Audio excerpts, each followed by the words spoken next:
Ahora vamos al libro de Génesis capítulo 32. Y si miramos una de las cosas aquí, parte de lo que es, podríamos decir parte de lo que es la enseñanza, o parte de esto se llama Vayislach, que significa Él envió. Y vamos a hacer un pequeño desglose o un paréntesis y mirar parte de las cosas que están escritas del capítulo 34 al capítulo 36, y vamos a tocar algunos puntos que tú y yo podemos encontrar dentro de ellos, que están escritos dentro de la palabra. Vamos a Génesis capítulo 32 y vemos primeramente acerca, Padre, te pedimos que seas tú quien nos hable el entendimiento en esta hora, que abras nuestros oídos, nuestros corazones para poder escuchar y entender como los sabios, y que a la medida del entendimiento y de la relación de tu palabra vayas trayendo libertad en nuestras vidas y en nuestros corazones. Te lo pedimos, Padre Yahweh, en el poderoso nombre de tu Hijo amado Yeshua, y todos decimos amén y amén. Génesis capítulo 32, entonces vemos lo que es el encuentro de Esaú, y vemos cómo describe acerca de la vida de Esaú, o vemos cómo venía Esaú al encuentro de ¿quién? De Jacob. Y una de las cosas que Jacob hace, él empieza a mandar presentes delante de ¿quién? De su hermano, ¿sabes? Podríamos de mirarlo o ponerlos en diferentes aspectos. Dice el libro de Proverbios, dice la palabra, dice que los presentes abren la puerta de ¿quién? De los reyes. Y tal vez podríamos decir, bueno, es que a Jacob estaba actuando de esa manera, pero ¿sabes? Al final de cuentas, muchas veces actuar en ¿quién? En nuestras fuerzas, en lo que podemos lograr a través de nosotros, y no lo que podemos lograr a través de la vida de ¿quién? De Yeshua. Lo que Yeshua puede ser por nosotros o por nuestras vidas. Era simplemente buscando en todo tiempo, era buscando el favor por él mismo. Y sabes, una de las cosas que él hacía, dice que enviaba presentes, o envió presentes para ¿quién? Para su hermano. Y una vez que cada venía, enviaba una caravana y decía, bueno, es que ese es mi siervo, y hacía una referencia, dice mi señor y yo su siervo, y vemos la referencia, pero vemos que siempre era a esa actitud, si tú le quieres llamar, de Jacob, de querer buscar el favor en cierta manera. Y una de las cosas que tú y yo podemos mirar es cómo el Padre lo lleva hasta un punto. Y vemos que en aquel momento Jacob levanta un clamor y levanta una oración, y después de que levanta ese clamor y esa oración, vemos que continúa tal vez con la misma estrategia hasta el momento en el que él tiene un encuentro con el ángel en aquel lugar, que podemos entender que ese ángel era Yeshua, que era la imagen de Yahweh, y vemos que tiene ese encuentro con él, y vemos que ese ángel toca el muslo de Jacob, y en ese momento podríamos decir que Jacob tuvo un encuentro verdaderamente ¿con quién? Con él. No solamente era un encuentro que había tenido, pero había una marca en la cual el Padre había tocado a la vida de ¿quién? De este hombre. Y vemos también en el capítulo 33 que acerca de la reconciliación precisamente de Jacob, una vez que Jacob empieza a mandar todos los presentes y todos los regalos delante de su hermano, y los empieza a llevar delante de él, una de las cosas que tú y yo podemos encontrar, vemos cómo Esaú sale al encuentro de ¿quién? De Jacob, y vemos que en medio de ese encuentro vemos que lo recibe y le pregunta, y dice, ¿quiénes son los que vienen contigo? Y dice, es que son mi familia, y lo empiezan a presentar, y empiezan a hacer una reverencia delante de él, y vemos que en cierta manera todo el capítulo 33 vemos que habla acerca de esa reconciliación, en el cual se podría decir, yo le llamaría una aparente reconciliación, porque no era una reconciliación verdadera, porque si vemos muchas de las cosas que sucedieron y las cosas de la misma palabra nos habla de dónde provenía o la descendencia de lo que fue de Esaú, podremos mirar algunos ciertos detalles que no había habido un perdón verdaderamente en el corazón de ¿quién? De este hombre de Esaú, sino que había algo que había guardado todavía dentro de ¿quién? De su vida y de su corazón, y Jacob sabía o entendía parte de lo que había en el corazón de él, porque muchas veces cuando Esaú le dice, ven conmigo y ven delante de mí, una de las cosas que Jacob le decía, dice, no, vaya mi señor delante de mí, dice, yo iré despacio y yo delante de él, y lo llevaba para un lugar, y en lugar de ir para ese lugar, vemos que Jacob huía o se iba para otro lado, y eso nos habla un cierto tipo en el que no fue una reconciliación, si podríamos decirle una reconciliación verdadera, sino que había otro tipo de actitud, tal vez en el corazón de ¿quién? De Esaú. Vemos también en el capítulo 34 cómo cerca Dina es violada o es tomada por este hombre por Siquem, y vemos cómo trajo deshonra a todo el pueblo, y vemos todo lo que sucedió y todo lo que se levantó por medio de aquel conflicto en el cual había sucedido, y vemos cómo a Jacob, vemos que la palabra dice que guardó silencio en aquel momento, y vemos cómo el rey se acerca delante de él y le dice, bueno, dice, es que queremos, dice que Dicen, ¿sabes? La manera en la que este rey lo puso es como si no hubiera habido ningún problema. Y le dice, ¿sabes una cosa? Dice, bueno, es como si hubiera dicho, bueno, Siquem tomó a tu hija. Dice, pero ustedes pueden tomar de las hijas de quién, de los demás que están aquí, y se pueden casar los unos con los otros, y quién, y no pasa nada y todo tranquilo. Eso, ¿sabes? Es como si no hubiera un Dios o un Elohim verdadero reinando sobre quién, sobre el pueblo de Israel, y como si ambos pueblos, tanto ellos como el pueblo de Israel, fueran uno solo. ¿Sabes? A eso se le conoce o se le llama, di conmigo, asimilación. Sabes, precisamente lo que es la asimilación es precisamente lo que sucedió con los pueblos o con el pueblo de Israel. Dice la palabra, dice que el pueblo de Israel, después de que el pueblo se dividió y hubo esa dispersión de las tribus, una de las cosas que sucedió con el pueblo de Israel es que ellos olvidaron parte de lo que era su identidad y lo que correspondía a quién, a la vida de ellos. ¿Qué es lo que sucedió? Ellos se asimilaron el medio de entre las demás naciones, cuando la ordenanza del Padre era que no harían alianza con las demás naciones ni tendrían piedad de quién, de ellos, sino que las exterminarían por completo. Pero el punto principal, lo que el Padre había establecido, es que no harías alianza con las demás naciones, ni darías a tus hijos a quién, a ellos, o viceversa. Y vemos que eso es algo que había sucedido, y por un descuido, si tú le quieres llamar, en la vida de Jacob y la inocencia que había en Dina y cómo salió, y podemos tal vez, si el tiempo nos alcanza, poder mirar algunas cosas ahí, vemos que al punto en el que podemos llegar es que era como si quisiera ver una asimilación. Este rey es como si le hubiera dicho a Jacob, ¿sabes una cosa? Es como si fuéramos iguales. Voltea con la persona que está, te le dile, somos un pueblo separado y somos un pueblo para vivir diferentes. No para hacer una asimilación entre las cosas de quién, de este mundo. Porque muchas veces inconscientemente, sabes, el enemigo es tan sutil y obra de diferente manera que nos habla a nuestras vidas o a nuestros corazones, y no nos damos cuenta de las consecuencias que pueden pasar cuando tú y yo dejamos que haya una asimilación, o sufrimos las consecuencias cuando hay una asimilación en quién, en nuestras vidas. Es simplemente, sabes, el pueblo de Israel tenía un mandato y tenía una orden, y ellos tenían que ser juzgados conforme a esa instrucción y conforme a esa enseñanza. Mas sin embargo, que las cosas que estaban aquí sucediendo era como cuando el rey le dice, sabes una cosa, si ustedes pueden tomar de nuestras hijas, ¿sabes? Era como si en ese momento se quisiera levantar una nueva ley o una nueva orden. ¿Para quién?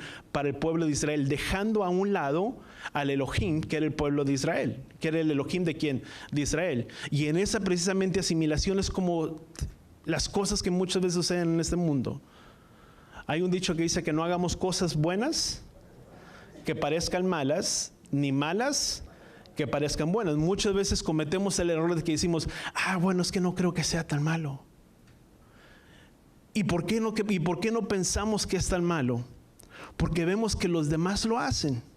Y tenemos el falso concepto o el falso entendimiento de que pensamos que cuando las masas o las multitudes hacen algo y las masas van hacia aquel lugar, pensamos por inercia que eso es lo correcto y que eso es lo verdadero.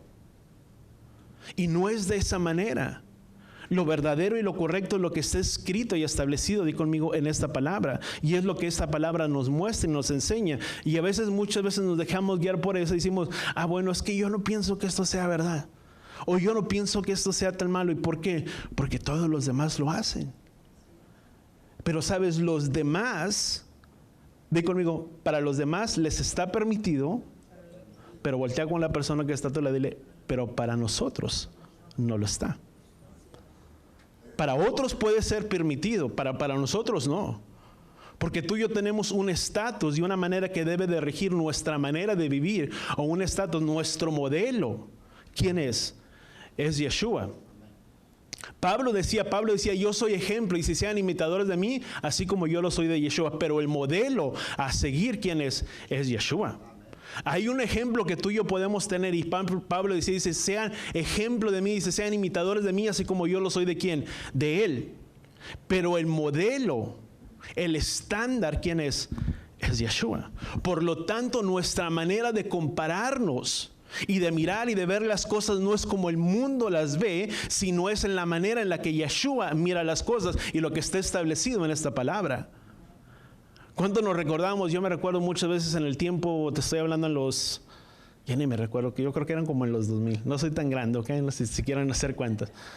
Las canas a veces se engañan un poco, ¿verdad? Pero dicen que son sabiduría. Pero, ¿sabes? Una de las cosas que tú y yo miramos, había un dicho, yo creo que muchos de ustedes lo escucharon. Yo me recuerdo que en ese tiempo del favor del cristianismo, había unas pulseras que te ponías en las manos o que te hacías. Y que decía, en inglés decía, bueno, era como una abreviación, What would Jesus do? ¿Qué es lo que haría Jesús? Y todos teníamos, y yo me recuerdo que yo quería tener una pulsera y todos traíamos, y era como la moda el traer la pulsera, y todos preguntándonos, ¿y qué es lo que haría Jesús? Y todos aquí con la marca y el emblema, y hacíamos las cosas. Y yo me pregunto, ¿realmente lo que estábamos haciendo en ese tiempo es lo que Jesús haría? No. Yo lo voy a decir por mi propia vida, porque yo andaba en lugares donde yo no debería de haber andado. Y yo me pregunto, ¿Yeshua andaría en ese lugar donde yo me encontraba? Yo creo que no. O muchas veces cometíamos y hacíamos cosas y pues sin darle importancia. Y mi pregunta es, ¿acaso Yeshua también las haría las cosas que tú y yo los hacemos? Pues yo creo que no. Y saben, lo teníamos como un emblema y muchos de nosotros sí caminamos. Pero sabes, nuestra medida de compararnos no es el hombre. Nuestra medida de compararnos es ¿quién?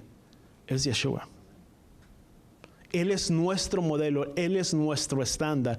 Pablo dice, yo soy ejemplo, pero el modelo, el estándar de la medida en el que ahora si tú quieres, vamos a decir, en el que vamos a dar de ancho o el ancho, es Él. Para que lleguemos conforme a la estatura del ¿quién? Del varón perfecto que es Yeshua. Él es nuestro modelo, pero ¿sabes cuál es la consecuencia o las acciones del hombre? Que muchas veces la tendencia de nosotros es de compararnos los unos con los otros. Allí es donde comparamos nuestra medida, si tú le quieres llamar de madurez para nosotros. Decimos, bueno, es que, pues yo creo que yo sí soy bueno. ¿Y por qué deduces que tú eres bueno? Porque mi hermano vive así. Es así, le falta el respeto a su mujer, le falta el respeto a sus hijos, es así, y yo no le falta el respeto a mi mujer, yo no le falta el respeto a mis hijos, etcétera, etcétera. Por lo tanto, yo soy bueno. Pero nuestro estándar de medida no es su hermano. Porque si nos comparáramos con otro que vive un estado o un estatus de vida mejor al de nosotros en cuanto a esta palabra, pues ya no seríamos los buenos que pensábamos que éramos. Por eso Pablo dice, sean imitadores, pero el modelo es Yeshua. ¿Qué es lo que vino este hombre cuando vino maestro bueno? Y le dijo, maestro bueno, dice, ¿qué debo de hacer para tener la vida eterna? Dice, no me llames bueno, porque el único bueno es Él, ¿sabes? Y es como si hubiera entrado en una relación y dice, ay, maestro bueno, ¿y qué es lo que debo de hacer? O sea, una manera de quedar bien, que él dijo, bueno, no me llames bueno. El único bueno es ¿quién? Es Él. Dice, ¿y qué es lo que debo de hacer para tener la vida eterna? Guarda los mandamientos, que dice la palabra, de Elohim. ¿Y qué es lo que dijo automáticamente este hombre? Ya la tengo hecha. Porque todo esto lo he guardado desde mi niñez, desde pequeño, todo esto lo he guardado. Por lo tanto, ya tengo el camino libre a la vida eterna. ¿Y qué es lo que dice? Y vende todo lo que tienes y dalo ¿a quién? A los pobres. Y dice que en el instante aquel hombre se entristeció y ya no calificó. Si no había guardado los mandamientos desde pequeño. Pero sabes, cuando Yeshua le estaba diciendo a este hombre, vende todo lo que tienes y dalo a los pobres, dice, ven y sígueme. Sabes, el punto que Yeshua le estaba diciendo no era que diera y se quedara completamente en la ruina. No era que se despojara de aquello que tenía y lo diera completamente y se quedara sin nada. El problema es que dice la palabra, dice que donde está nuestro tesoro, ahí está nuestro corazón. Y el corazón de este hombre no estaba en las cosas de quién, del Padre. Su corazón estaba precisamente en quién, en las riquezas que él tenía.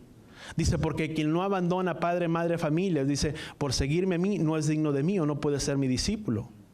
Cuando la palabra dice que no aborrece padre y madre, ¿sabes? Es poner en primer lugar ¿a quién? A Yeshua por sobre todas las cosas, que el primer lugar en nuestras vidas, ¿quién debe de ser? Es Él. ¿Y sabes qué es lo que muchas veces hacemos? Ponemos primeramente otras cosas antes que ¿quién? Antes que Él. Y podemos tener un montón. Y pueden sonar muy justificadas, etcétera, etcétera. Y yo no estoy diciendo, yo no voy a juzgar a nadie.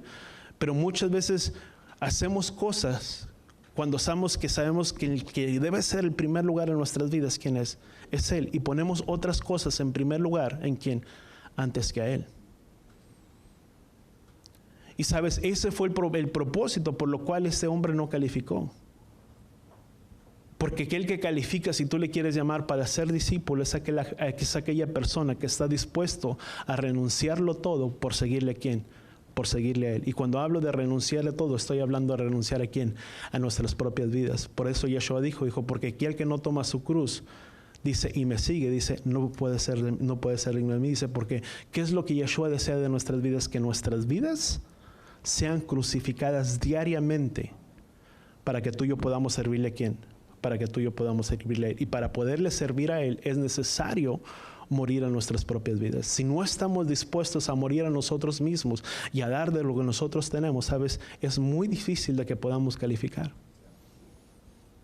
Cuando Yeshua habló acerca dice, o qué hombre que empieza a edificar y empieza a hacer esto y empieza a levantar a construir su casa sobre esto, y se me fue completamente la cita, dice, y empieza a edificar y a construir, dice, no hace primeramente los cálculos y mira y considera si puede terminar aquello que está levantando y aquello que está construyendo, dice, porque no sea que una vez que empiece a edificar y empiece a construir, dice, sea grande su ruina, dice, y los demás empiezan a burlar de quién, de Él.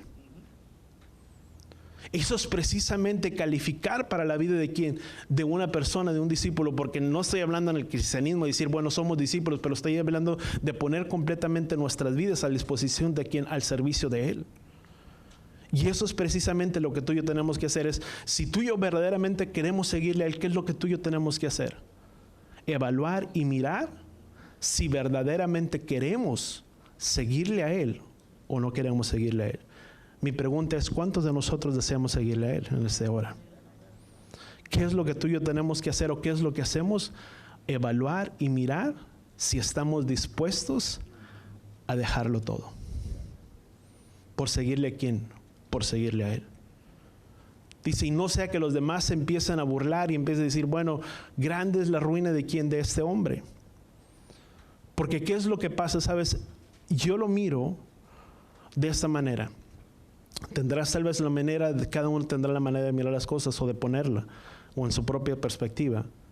Pero muchas veces, ¿qué es lo que empezamos a hacer? Una vez que tú y yo nos entregamos a las cosas del Padre, muchas veces, ¿qué es lo que empezamos a hacer? Bueno, es que Él es mi Elohim, Él es mi libertador, Él es el todo en mi vida. Y sabes, y empiezan a pasar las cosas y empiezan a suceder. Y vienen cosas que vienen y nos suceden a nuestras vidas. Y sabes, no es porque Él no nos haya libertado.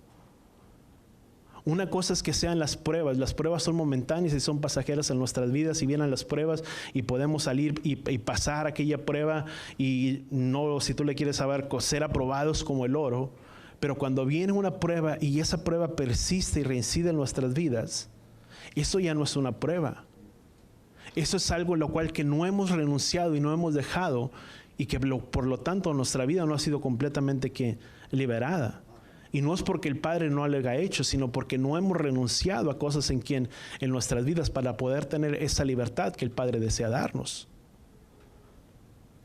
Pero cuando tú y yo empezamos a seguirle a Él, ¿sabes? Es entregar nuestras vidas ¿para quién? Para el servicio y para las cosas del Padre. Ahora, bueno, vamos por el tiempo. Vamos a capítulo 32. Bueno, me quedé aquí en el capítulo 36.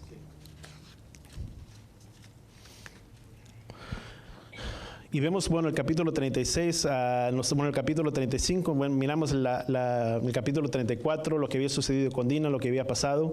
Nos habla el regreso precisamente en el capítulo 34, bueno, lo que había sucedido con Dina, en el capítulo 35, el regreso de Jacob a Betel, la muerte de Raquel y el nacimiento de Benjamín. En el capítulo 36 nos habla acerca de la descendencia de Saúl.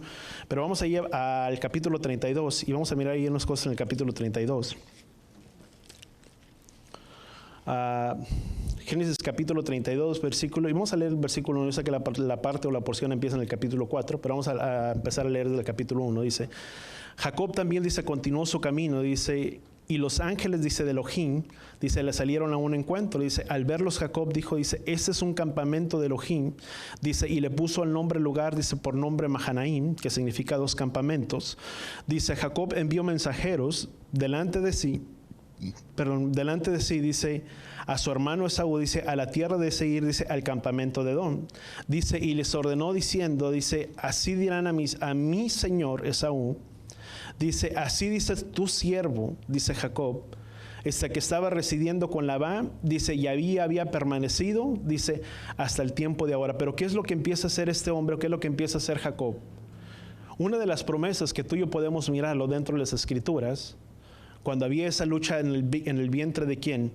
De Raquel, ¿qué es lo que el ángel le había dicho? Dice, porque dentro de ti hay dos naciones. Dice, y la mayor servirá al menor.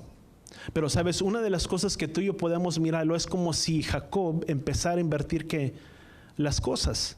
Es como si empezara a obrar en la misma manera que había obrado ¿quién?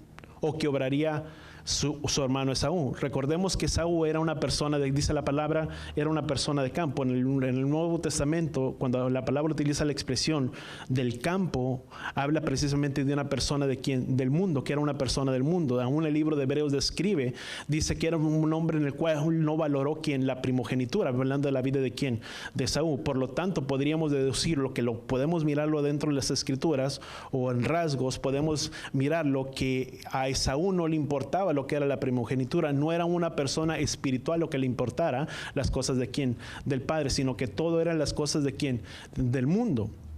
Mas sin embargo, cuando se nos habla en los capítulos anteriores, vemos que es cuando se refiere a Jacob, respecto a la vida de Jacob, se habla que era una persona de qué, que vivía y habitaba en quién, en tiendas. Eso nos habla de una persona que tenía una relación y una comunión con quién, con el Padre. Ahora, cuando tú y yo podemos mirar parte de eso, es como si empezara a actuar de una manera astuta este hombre Jacob. ¿En qué manera? Número 1, vemos que empieza a mandar presentes ¿para quién? Para su hermano. Es como si quisiera esos presentes que le abrieran el favor delante de quién, delante de su hermano. Y sabes, muchas veces esa es la manera en la que dice el libro de Proverbios, que es Proverbios capítulo 16, 18, 17, dice que los presentes hablan la puerta de quién, de los reyes. Y muchas veces eso nos sirve para algo para nosotros, o para una enseñanza. Tú y yo tenemos que aprender el tener benevolencia o el tratar bien a quién, a las personas. Pero una de las cosas que Jacob estaba haciendo, él estaba inclinándose delante de quién, de su hermano, cuando la palabra decía que el mayor serviría a quién, al menor. Y es como si entrara en ese juego de invertir los papeles y de obrar en lugar de una manera espiritual o buscando al Padre. Es como si a través de los presentes o de los regalos quisiera ganarse el favor de quién, de Esaú. ¿Quién es el que nos da favor delante de los hombres? Es Él. Muchas veces obramos de algunas maneras donde queremos obtener el favor de las personas, obrando en nuestras propias fuerzas o en lo que podemos hacer y en lo que podemos lograr. Pero quien nos da el favor delante de las personas, ¿quién es? Es Yahweh. Dice la palabra, dice que Él es el que nos rodea de sus favores. Allí es donde tú puedes mirar la mano poderosa de Yahweh, que cuando tú vas a un lugar y la persona es así, es muy, ¿cómo se le podría decir? Es muy dura y todas las personas dicen mal, uy, a ver cómo te va con esa persona. Dice, sí, ¿por qué? Dice, si supieras en la manera que a mí me trató, dice, a ver cómo te va. Y tú llegas delante de esa persona y hablas con la persona y te empieza a atender y empiezas a hablar, y la persona empieza a tener una amabilidad y empiezas a encontrar el favor delante de esa persona, y sales y los demás te dicen, ¿y cómo te fue? Bien. ¿Cómo? No es por uno mismo, sino es por el favor y por la gracia que tú encuentras delante de quién, de los hombres. Pero ¿por quién encuentras esa gracia y ese favor? Por medio de Él. Que eso no deja de un hecho o de un lado en el que tenemos que aprender a tratar a los demás como a nosotros mismos. Porque tampoco vamos a encontrar la gracia del Padre y poniéndonos de una manera muy áspera y decir, ay, bueno, es que yo necesito que me entienda y que me sirva porque yo soy el hijo del rey. Te va a tratar peor que la otra persona, eso sí te lo puedo asegurar. O cuando tú miras que la persona está muy exaltada, tú empiezas a mirar, ¿y de qué manera dice la manera? Dice que la blanda respuesta apaga o ablanda la ira. Si la persona está muy exaltada y te empieza a hablar, tú empiezas a hablar. Pero si tú empiezas, no, sí señorita, pero es que mire, y que mire, pues la señorita te va a levantar la voz y tú la vas a levantar y te va a decir, si no le gusta, pues bueno, vaya con otra persona. Pero cuando tú empiezas, ¿quién es el que te da la gracia y el favor? Es Él. Y vemos que Jacob estaba tratando de actuar ¿en quién? En sus propias fuerzas. No en las fuerzas ¿de quién? Del Padre. Que podemos mirar lo que aún por las acciones que Jacob tuvo, podemos mirar que reconoce su falta y que mira que tenía temor delante de quién, delante de su hermano, y abre su corazón delante de quién, delante de él. Y le dice al Padre, dice, tengo miedo. ¿Cuántos de nosotros en algún momento hemos tenido miedo en nuestras vidas? Seamos honestos, el miedo, no, Señor, yo no tengo miedo. Seamos honestos, el miedo es un sentimiento natural con el cual todos nosotros tenemos. Otra cosa es dejar que el miedo nos paralice. Pero de que muchas veces ha venido el miedo a nuestras vidas, no lo podemos negar. Porque el miedo es un sentimiento natural que surge dentro de nuestras vidas y dentro de nuestros corazones. ¿Sabes? El miedo, si no hubiera el miedo, es como un mecanismo de defensa. Cuando tú vas caminando por la calle, te voy a un ejemplo muy simple. Y tú vas caminando por la calle y te sale un perro bulldog y un perro grande y con unos dientes que te gruñes y tú le quieres llamar y tú vas descuidado. No hay un sentimiento de decir, bueno, déjame lo acaricio, pobre perro. Qué lindo perrito. No, surge un sentimiento y un mecanismo automáticamente de nosotros de miedo o de susto. Y ese miedo produce una adrenalina y esa adrenalina, tú sales corriendo.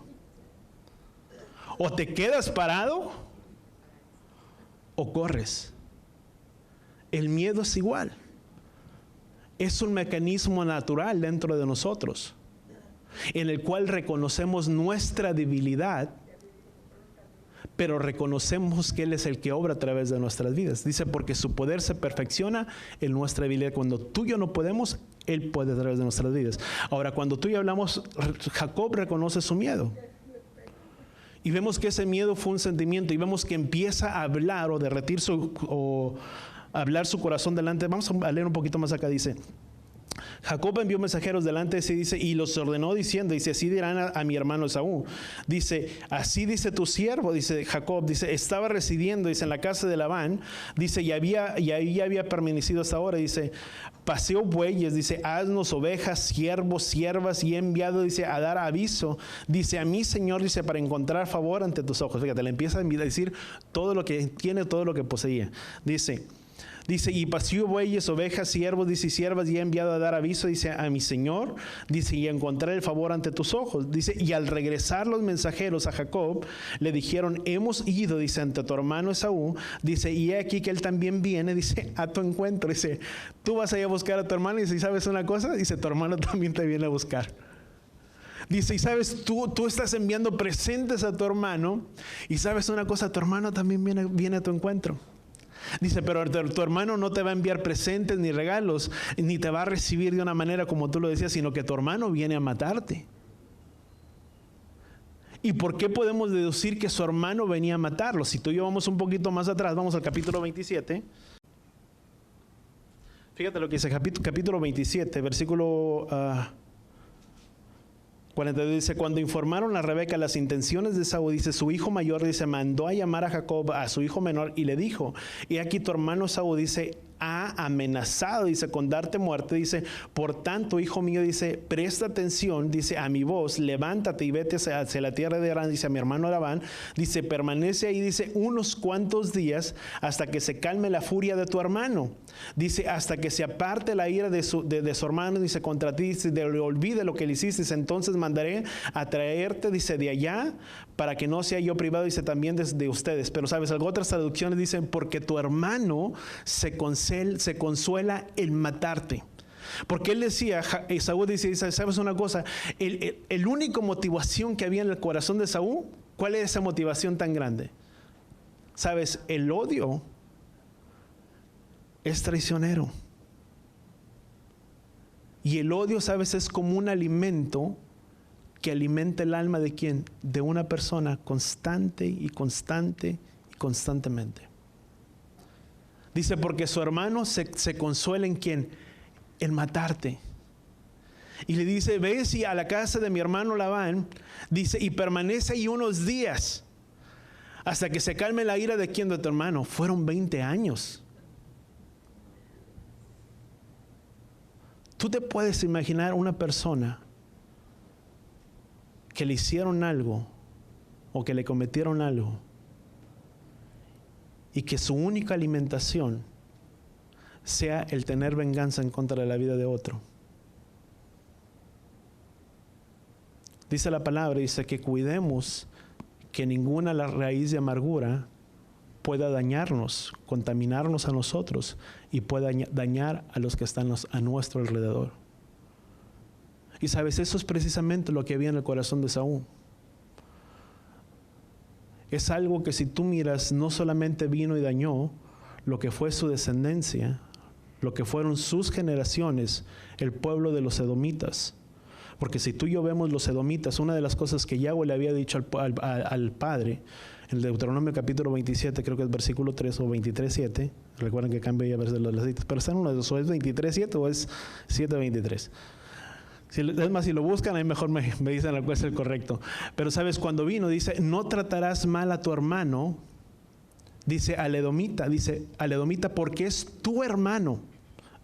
Fíjate, dice, no expulsarás al edomita, dice, porque él es tu hermano. Dice, tampoco expulsarás al egipcio, dice, porque extranjero fuiste en su tierra. O sea, y muchas citas que tú y yo podemos mirarlo, el padre dice, no tratarás mal a quién, al edomita. Dice, porque el edomita es tu hermano y porque el edomita es esto.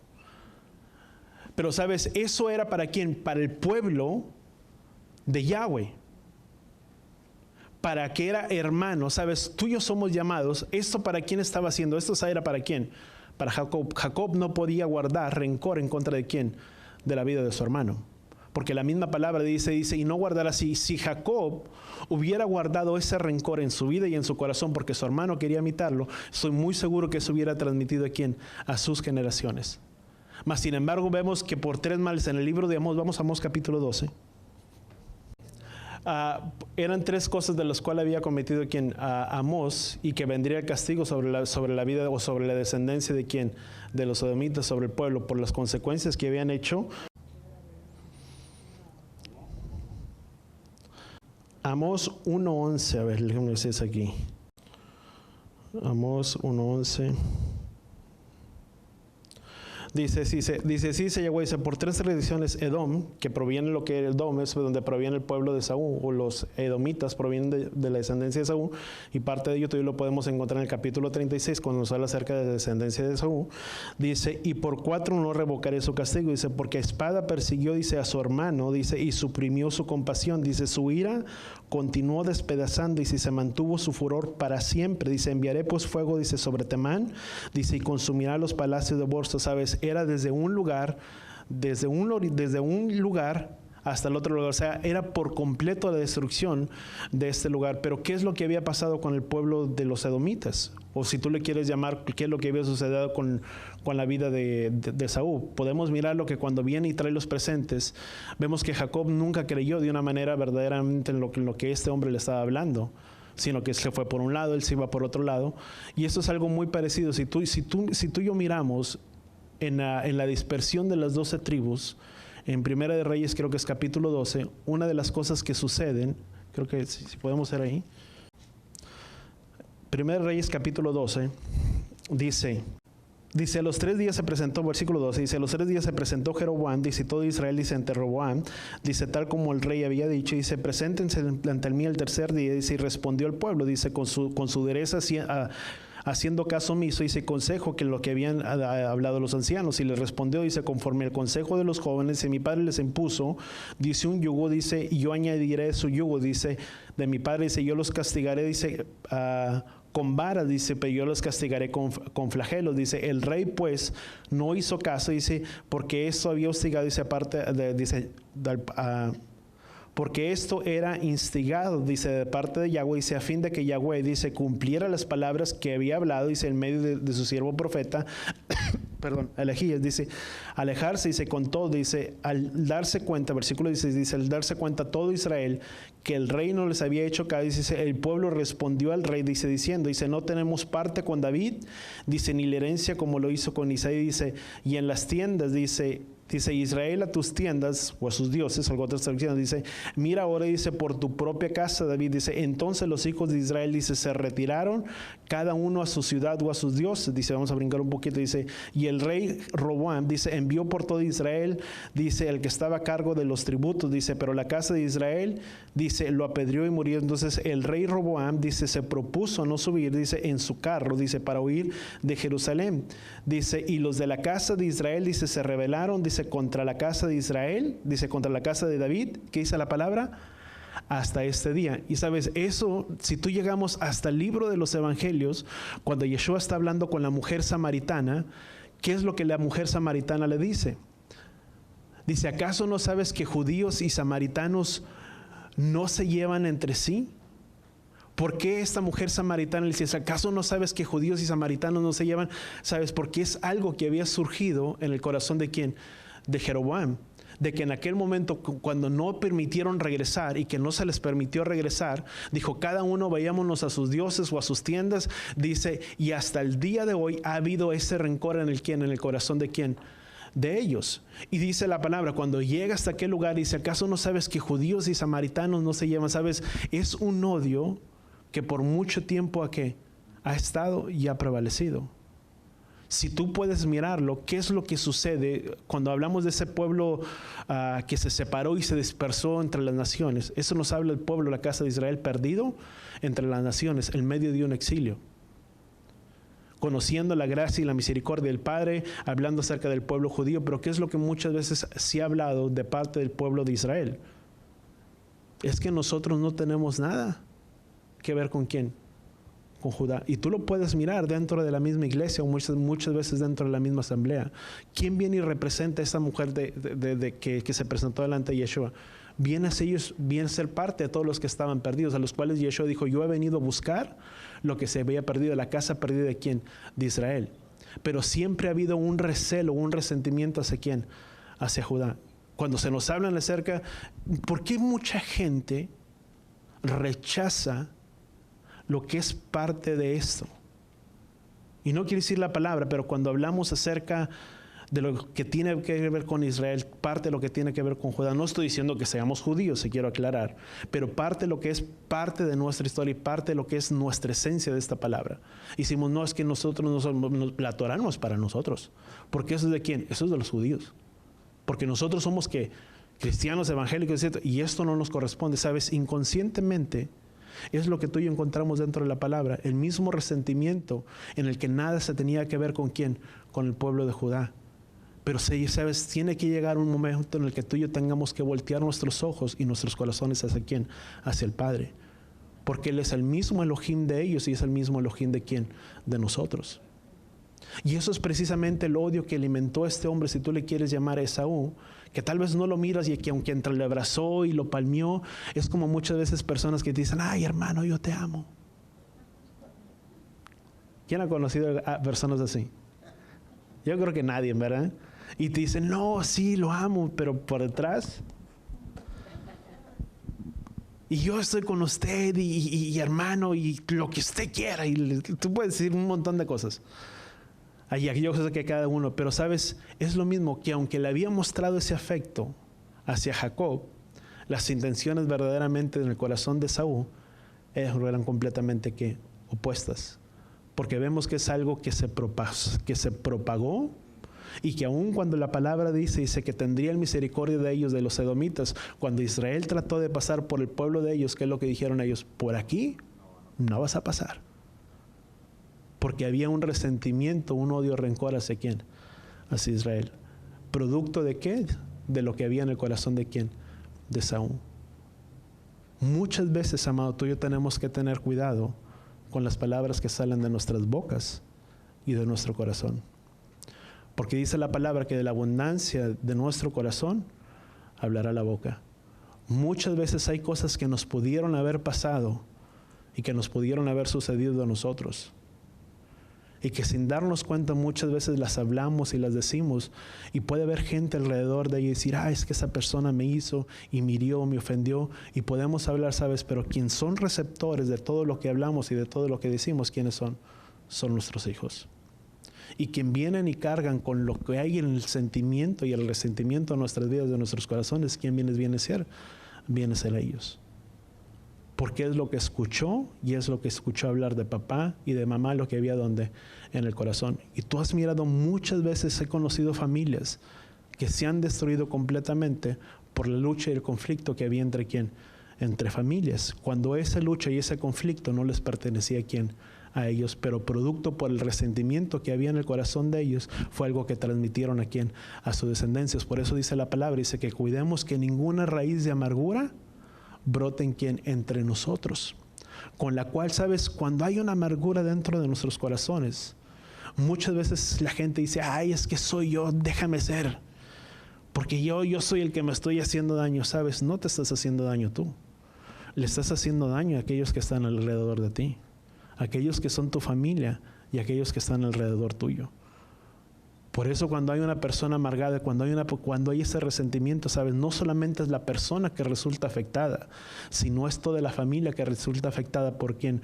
Por el odio y por el resentimiento que hay donde en nuestras vidas y en nuestros corazones. Por eso dice la palabra, dice que no dejemos que ninguna raíz de amargura nos deje de alcanzar. ¿Qué es lo que tú y yo tenemos que hacer? Es aprender a renunciar todo odio que puede haber y todo resentimiento que puede haber en nuestras vidas, en nuestros corazones, y poder reconocer nuestros miedos y nuestros temores delante de quién, delante del Padre, como lo hizo este hombre Jacob.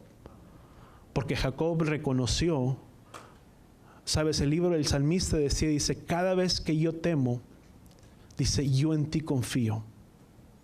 David decía, dice, cada vez que yo temo, yo en ti confío. Cuando David sentía ese temor en su vida y en su corazón, ¿en quién ponía su confianza? En Yahweh. Cuando viene el temor a nuestras vidas y a nuestros corazones, ¿en quién tú y yo debemos de confiar? ¿En el hombre? No. Dice, maldito es el hombre que confía en el hombre. Dice, pero bienaventurado es el hombre cuya confianza es Yahweh. ¿En quién debe de estar puesta nuestra confianza? En Él. ¿Cuántos hemos sentido miedo alguna vez en nuestras vidas? Alguna vez nos salió un perro al todos a nosotros. Y más a los que vivíamos allá en el Matamoros, ¿verdad? Que estaban en las colonias y todos saben de qué les hablo. Todos en algún momento.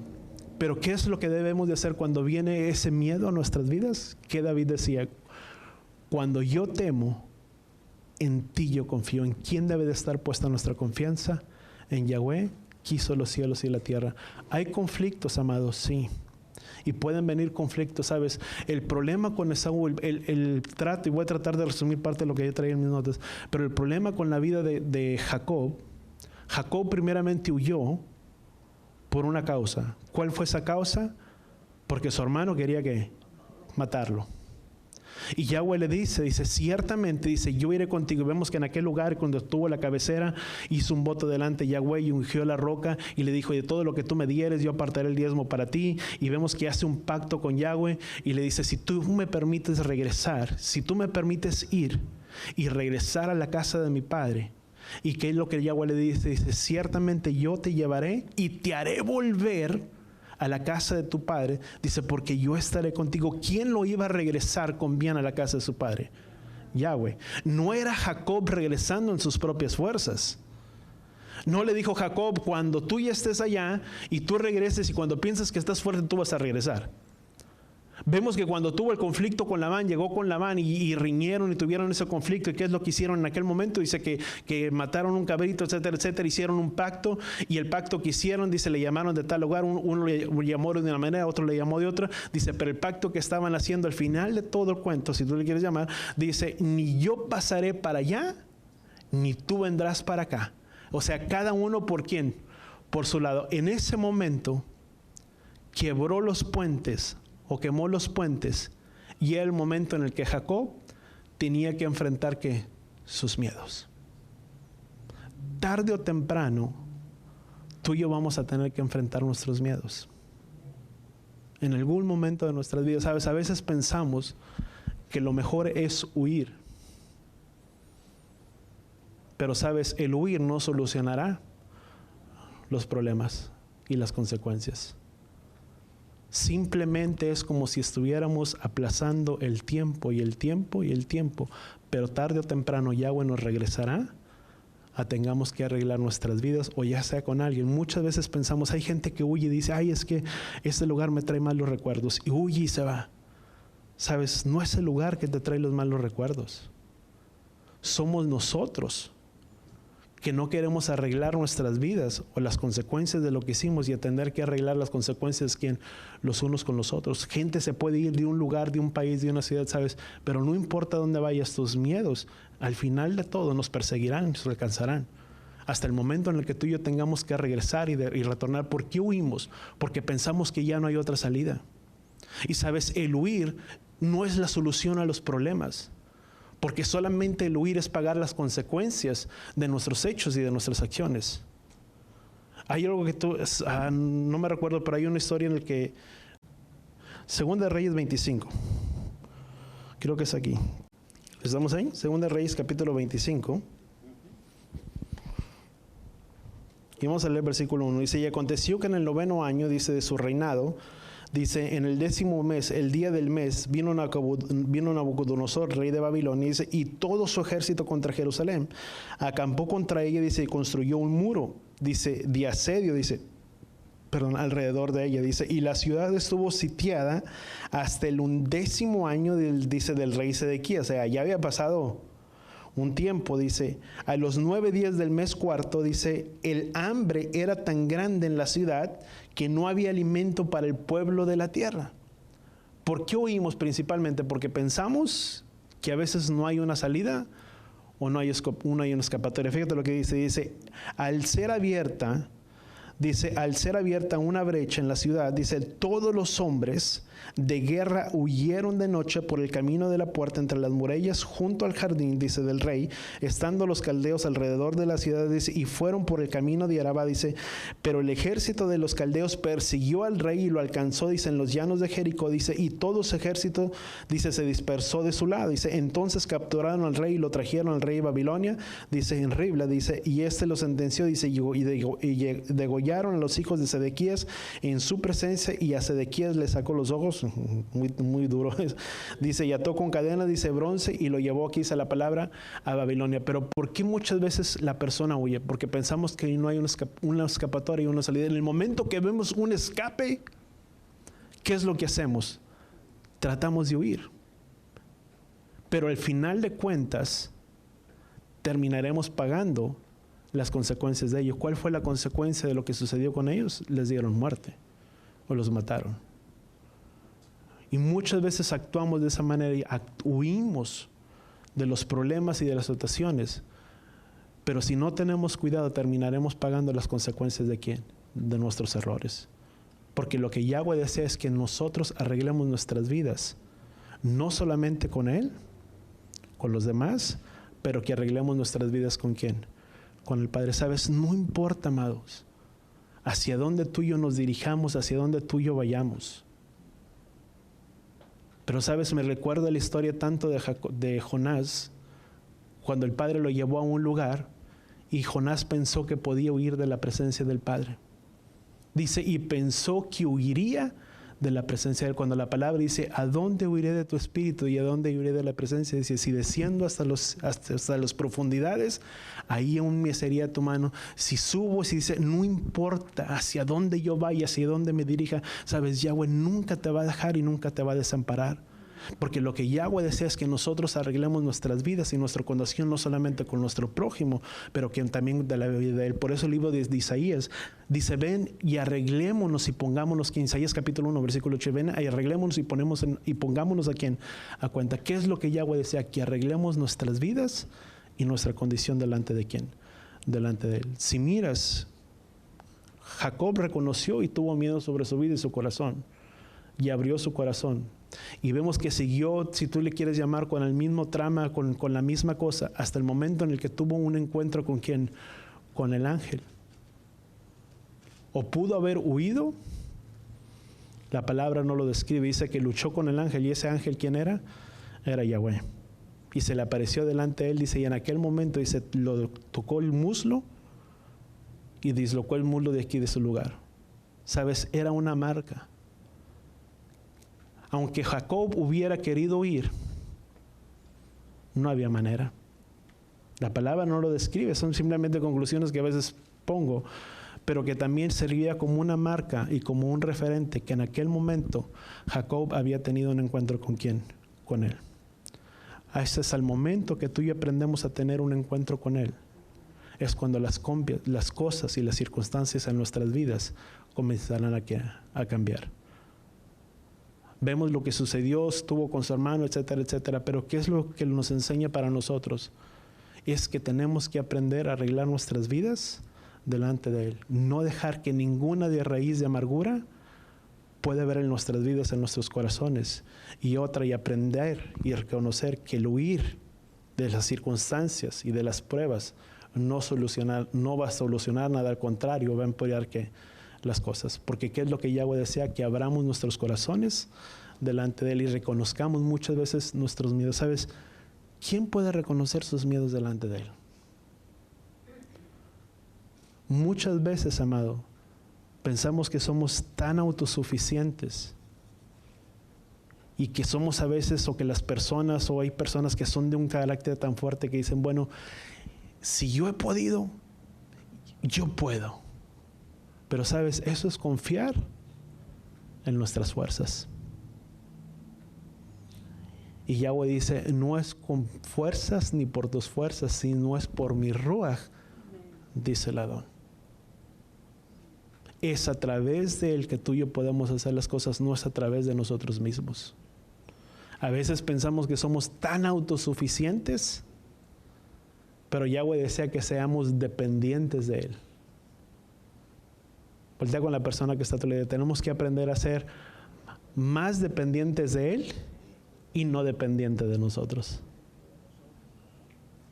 Las pruebas nos llevan hacia otro lugar. Las aflicciones, las circunstancias que vienen. ¿Qué dice la palabra? Dice, en este mundo tendrán aflicciones, pero confiar en mí, que yo he vencido al mundo. Y dice, y estas cosas, antes de decir, y estas cosas les he hablado para que en mí tengan paz. ¿En quién debe de estar puesta nuestra paz? En Él. ¿Tendremos aflicciones y vendrán luchas? Sí. ¿Pero en quién debe de estar nuestra confianza? En Él. Y como David decía, cada vez que yo temo, yo en ti confío. Sabes que y no sabemos hacia dónde ir, hacia dónde movernos, si hacer así, si hacer ahí, si nos movemos, si nos quedamos. ¿Sabes en quién debe depositar nuestra confianza? En Él. Porque dice la palabra, es que juntamente, ¿sabes? Él nos da las salidas en medio de todas las cosas. Y la palabra lo dice que juntamente, dice, con las pruebas viene también la salida, ¿sabes? Pero la salida que Yahweh nos da, voltea con la persona que está a tu lado, no es para que huyamos, sino es para que enfrentemos las cosas. Porque todo lo podemos en Él, que nos fortalece. Amén. Vamos a orar por el tiempo. Padre, gracias, Padre Yahweh, te damos por este tiempo, por tu palabra, por tu instrucción en nuestras vidas, en nuestros corazones. Gracias por enseñarnos y mostrarnos, Padre Yahweh, tal vez conceptos y cosas que ya tenemos y que ya conocemos, pero que muchas veces, Padre Yahweh, nos olvidamos de ella. Nos olvidamos, Padre Yahweh, que separados de ti nada podemos hacer. Y confiamos, Padre Yahweh, muchas veces más en nuestra astucia, en nuestra viveza, que en aquello que tú puedes hacer a través de nosotros. Ayúdanos a entender que cuando nos apartamos de ti, del plan, de tu precepto, Padre Yahweh, no saldremos victoriosos en medio de todo ello. Y que no importa que guiamos hacia un lugar y hacia otro, tarde o temprano, Padre Yahweh, tú nos regresarás hasta un punto en nuestras vidas para que arreglemos nuestras circunstancias, para que arreglemos nuestras vidas con nuestro prójimo, con nuestros hermanos, con aquellos que están alrededor de nosotros, pero también aún contigo mismo, Padre Yahweh, de poner y arreglar nuestras vidas delante de ti. Porque muchas veces pensamos que el huir de los problemas y de las circunstancias, nos apartamos y nos alejamos y aún podemos pensar que huimos, Padre Yahweh, delante de ti, delante de tu mano. Cuando tu palabra dice que no importa hacia dónde vayamos y hacia dónde nos dirijamos, siempre tus ojos estarán ahí en nosotros, en nuestras vidas. Gracias, Padre Yahweh, que solamente a través de ti, que cuando tenemos esa experiencia contigo, delante de ti, y tú marcas y tú transformas nuestras vidas, somos capaces de poder enfrentar nuestras circunstancias, donde ya no confiamos más en nosotros mismos, pero confiamos en ti, que eres el hacedor de todas las cosas.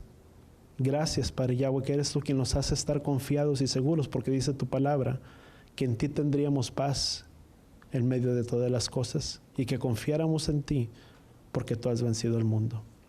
Ayúdanos, Padre Yahweh, cada uno de nosotros, de podernos caminar en rectitud como tú nos mandas, como tú nos pides, y haciendo las cosas que son agradables delante de ti. Que podamos ser luz, Padre Yahweh, para otros, en medio de nuestras casas, en medio de nuestro lugar, en medio de nuestros trabajos, en medio de nuestras escuelas, en el lugar que cada uno de nosotros se desenvuelva. Pero que podamos ser luz, Padre Yahweh, para otros y que otros puedan venir al conocimiento y a la verdad tuya. Te lo pedimos, Padre Yahweh, en el poderoso nombre de tu Hijo amado Yeshua, y todos decimos amén.